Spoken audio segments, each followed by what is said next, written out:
St. Joseph, the noble offspring of David.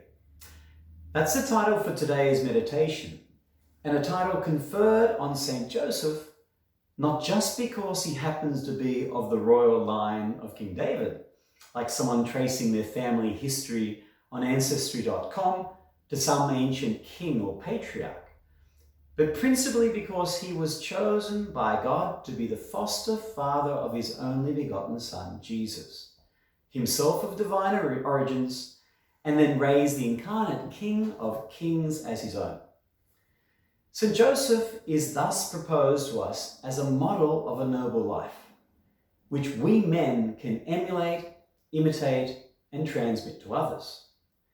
Having seen the rather deplorable behaviour of some of our contemporary noble men and women, their questionable moral values and patent lack of integrity in some cases, along with those of the political class in countries where royal lineage is of secondary or no importance, it has become apparent to me how much our world once again needs to see a certain kind of nobility in our people and especially in our church.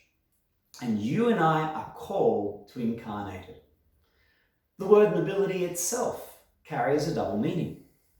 One is to be a member of a royal family, such as in the line of King David, which is more a question of privilege of birth.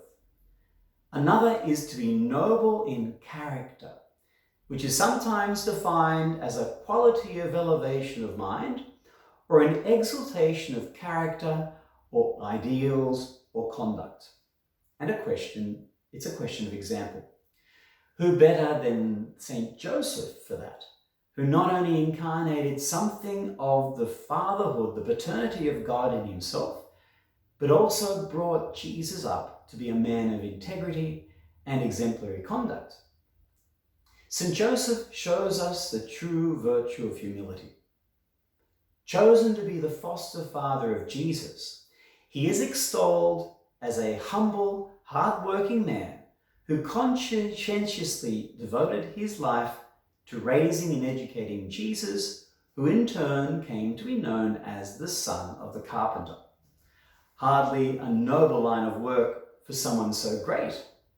For the role the ancient carpenter appears to have played was little more than that of the modern-day handyman, the odds jobs person, who basically did everything that needed to be done, and especially wood. St. Joseph teaches us, however, that we can be noble men even if poor and uneducated in the eyes of the world around us, a world that frequently emulates instead lives of vanity, excessive pleasure, and accumulation of riches. We can imitate the nobility of St. Joseph by living lives of integrity, honesty, and being true to God's word and to oneself, born as we are in the image and likeness of God. That means rising above pettiness, tit for tats, and selfishness. It means voluntarily carrying the weight of others, even though they are not ours, or even perhaps on our radar originally. The nobility of St. Joseph was seen in his accepting Mary's destiny as his own, with a complicated situation, and changed direction 100 degrees to expend himself for both Mary and Jesus' well-being and flourishing, even though the child was not his. Inspired by God, he gave his life for the life of someone he did not sire and took responsibility for a situation he did not create. But God rewarded him handsomely for it. Following in St. Joseph's footsteps, that nobility translates into acts of selfless responsibility, even when we are not called to take it on.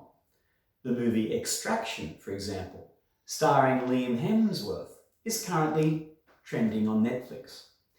It tells a fictitious story that is capturing the hearts of many, of an Australian mercenary who makes the brave decision when the going gets bad to not save himself or wash his hands of the defenseless boy he was protecting, the son of a narco trafficker, and ends up giving his life so that the boy might live.